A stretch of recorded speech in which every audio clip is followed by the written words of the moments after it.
Chinese have elected to play the critical minerals card, what that actually means to us and to the world, and the conditions that Chinese are going through is something that we as a country need to talk about. Welcome back to the Canadian Shield. My name is Sterling.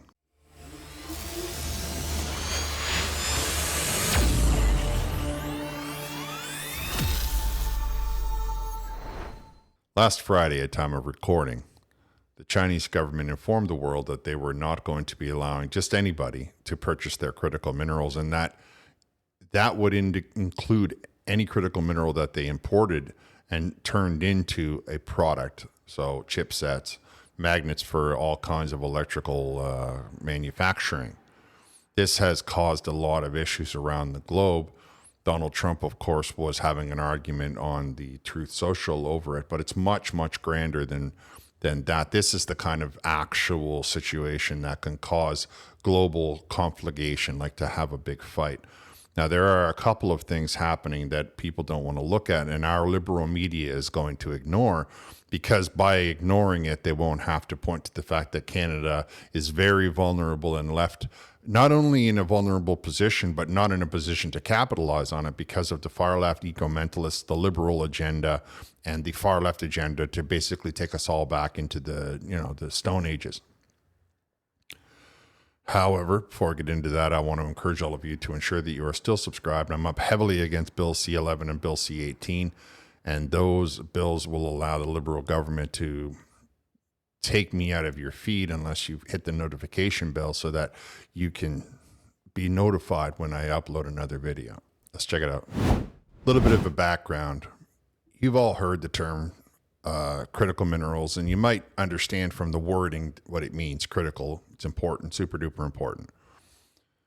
You may not realize that China is responsible for the manufacturing of it, though we can find it in many places. Canada has probably one of the largest resources of it in the world. China is the only country that went ahead and developed the manufacturing of these products. We have two kinds. We have some that are always ready to go, and we have some that need to be manufactured. And when it comes to these critical minerals, they're used in a lot of chipsets. They're used in a lot of magnets, and magnets generate a lot of electricity. So like you utilize magnets in the generation of electricity, you utilize magnets in the movement of things that are electrified, and they're very important. So China on Friday went ahead and decided to tell the world that they weren't going to allow just anybody to have their magnets. And I wonder if they gave the deal to Canada, because at the same time there's the canola argument happening. But I won't go that way in this conversation. I just will point to the fact that the Liberal government has left us in a position where we can't even capitalize on it because they don't want us to bend a blade of grass. I'm telling you, I'm so fed up with the environmentalists. I just can't tolerate people who believe that I should be poor while others get rich and fly jets. Anyway, let's talk about the Chinese and their desire to put these magnets on hold. Right out of the gate, just let me say something to you. They wouldn't do this if they were winning against Donald Trump's tariffs. They are absolutely losing, and this is their last. Like, this is their thing in their mind. They're bringing the hammer down. Like, this is their only card that they can play, and they are doing it, I would think, because Donald Trump already has the manufacturing, like the factories and whatnot are halfway done in the United States, so that he can simply pull all of it back. That's why he's invested in the Canadian mining companies. That's why he's bailing out Argentina. Let me look at this article here. Look, from the Center for Strategic and International Studies. All links will be in the description. In advance of President Trump's upcoming visit to South Korea later this month, where he is expected to meet the Chinese President Xi Jinping for the first time since 2019, China announced that it has expanded its restrictions on rare earth and permanent magnet exports. There are some things, as soon as you dig them out of the ground, they stick to everything. They're just permanent magnets. They're magnetized. There are some things that we can create magnetized, like we can create it so that they will always be magnetized. And there are some things we run an electrical current through it. They then become magnetized, and as soon as the electricity turns off, so does the electromagnetic field. The Chinese Ministry of Commerce announcement implements the strict rare earth and permanent magnet exports control to date. The move both strengthens Beijing's leverage in upcoming talks while also undercutting U.S. efforts to bolster its industrial base. I'm not going to read the entire article, but I will read two important paragraphs. Given China's dominance in the sector, accounting for roughly 70% of the rare earth mining and 90% of separation and processing, 93% of magnet manufacturing, these developments will have a major national security implications. And this is what happens when we put all of our eggs in one basket, guys. We can't allow for anybody other than Canada to be in control of our critical infrastructure. And that means we're going to have to dig some ground. We're going to have to cut down some trees. We're going to have to spread our population out. It means everything that the left and the liberals and the mainstream media are against in this country. The next one is kind of important. Rare earth are critical for various defense technologies like the F-35, the Virginia and Columbia class submarines, Tomahawk missiles, radar systems, Predator unmanned aerial vehicles, and Joint Direct Attack Munition series of smart bombs. So you've got the Americans' attention when you said, we're not going to give you any more magnets, we're not going to give you any more rare earth minerals. Now, Donald Trump has been aware of this issue. That's why he's running around buying it all up. And that's why over the weekend he elected to bail out Argentina. Or he gave them he bought $20 billion of Argentinian currency, which will permit them to have $20 billion US dollars all the while keeping their currency at the current level, might even bring it, give it a little bit of a bump. And then ultimately, normally what happens when that happens is you sell the currency back. I mean, China buys American currency all the time. It's not unheard of. So don't let them make you think it's a big deal. What it is, however, is an indication that Argentina is prepared to let the United States have access to all of their critical minerals. Because over the weekend, China made this announcement on Friday, but Donald Trump didn't make his moves until Sunday. Mining.com is reporting that the Pentagon moves to build $1 billion in critical mineral stockpile to counter China. Pentagon has moved to acquire up to $1 billion worth of critical minerals as part of the accelerated stockpile drive aimed at reducing U.S. dependence on China, the Financial Times reported on Sunday. So Friday, there was some Truth Social comments, no big deal. The market took a little bit of a hit. Then Sunday, Donald Trump had decided that the Pentagon was going to have to start acquiring $1 billion of these critical minerals. And that is a lot. And that leaves Canada in a position where we could be capitalizing on it. Of course, our mines are closed. We got no facilities to manufacture it, to make it. It's ridiculous. We have all kinds of rare earth minerals, and we dig them out of the ground and we send them to China, which I'm sure makes Mark Carney and his overlords very happy. But for the Canadian population, for those of us that want to live like not Marxists, it's very, very terrible. And we need to be in strategic control of our own strategic resources. Right now, we could be making money off oil. We could be making money off of the critical minerals. I mean, the amount of money that we are throwing down the drain for other people to manufacture and get and put into their pockets, because some people think we shouldn't be pulling down a tree, which grow back, or bending a blade of grass, is just, it's really on my last nerve today.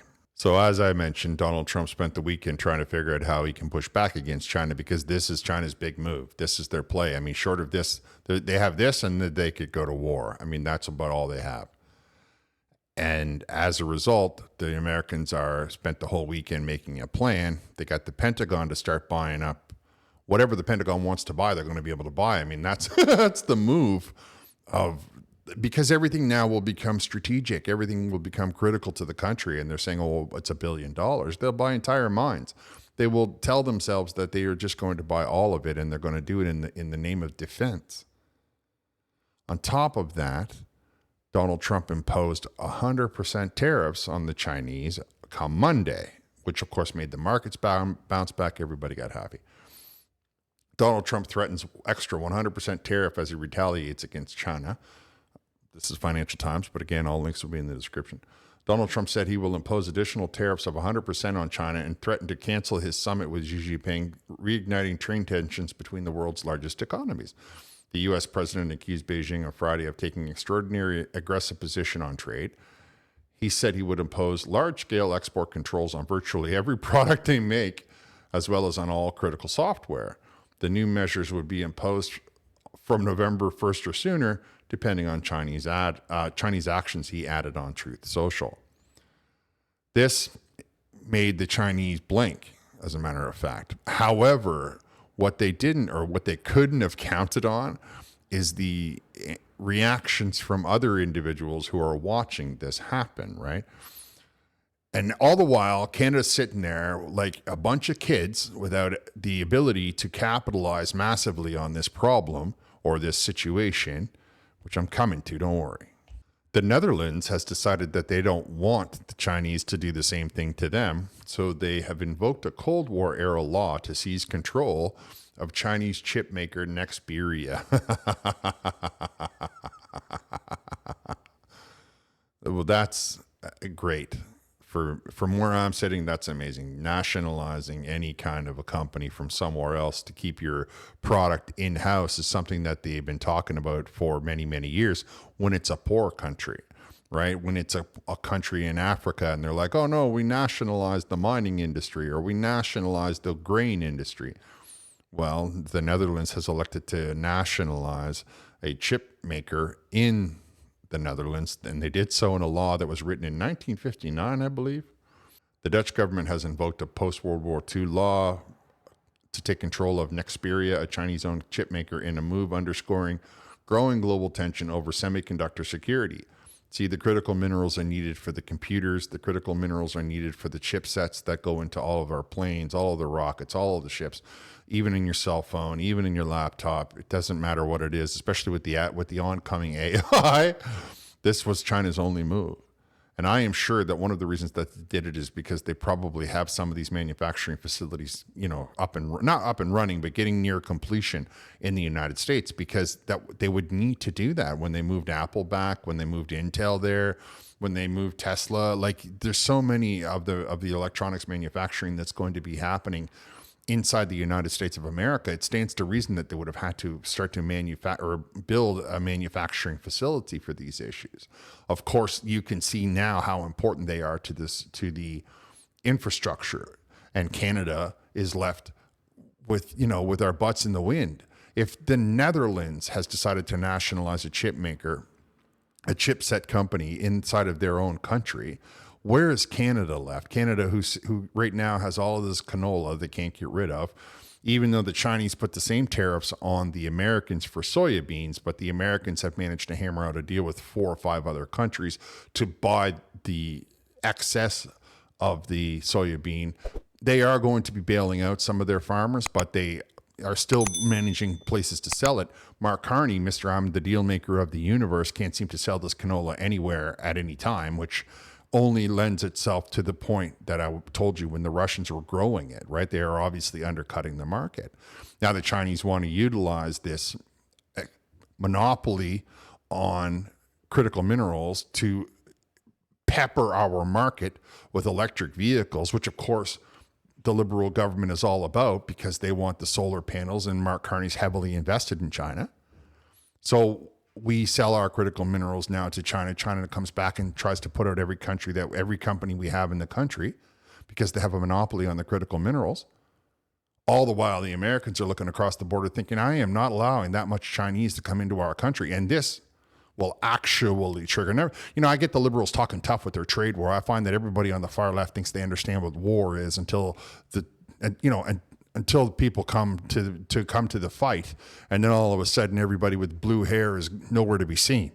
So that I find to be a little bit strange. Nonetheless, they talk a big tough because they've seen it on TV and they watched it on a book or something like that. They saw a TV show and they think they understand that's why they all refer back to World War II, because they think that's what war looks like, and they have no idea. What's going on right now, though, is a diplomatic row that could drag turn Canada into a battlefield, ultimately, if the Liberal government does something stupid, like try to allow the Chinese to, overwhelm our market with the exclusivity of their critical minerals after taking them out of Canada, and the Americans are trying to take them out of Canada, and holy moly, could this turn into a great big gigantic problem. And I got one more thing to mention about it so that you can understand just how important or how much Canada could be on the other side of this. We could be in charge of this. We could be, you know what, we got our own for sale. Anybody wants to buy it, no problem at all. We could be selling it en masse. Of course, that would mean, you know, making a mine and creating a job and building a factory and all the things that the far left has despised for the last 10, 12, 15 years. I get that we have a political issue that we need to overcome before we can capitalize on these things. Now, this comes from Canada.ca. This is the government's own statistics, and there are some key facts you see there. Canada holds some of the largest known resources and reserves of rare earth minerals globally, estimated to be over 15 million ton. China is the world's largest producer, to be estimating 24,000 tons and 189,000 tons refined in 2023. So China has 90% of the world's production, and they did not even 250,000 tons in 23, excuse me. And Canada has known 15 million tons. So that, if we just do quick mathematics, is what, 30 years?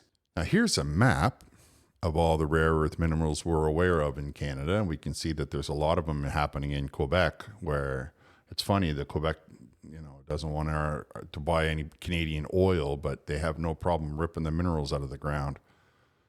It's funny how people on the eco-mentalism, they tip back and forth, right? Like Mark Carney doesn't want you to drive a car, but he wants to drive a jet and an entire caravan of vehicles.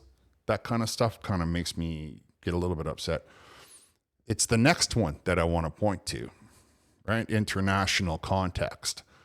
Estimated at 240,000 tons was manufactured in 2023. China, number one. U.S., number two. Australia, Myanmar, or Burma, but known as Myanmar. Thailand makes more critical minerals than Canada does. I'm not slamming Thailand. It's just when I think about Thailand, I don't think of them as being one of these countries that has a massive industrial complex that's manufacturing and mining and having heavy equipment operation. I get that they probably do. I also understand that they've been there a long time and all of the rest of that. I just think in my mind, there's absolutely no way in the world a country that size should be able to compete with the amount of critical minerals that Canada can produce. How are they?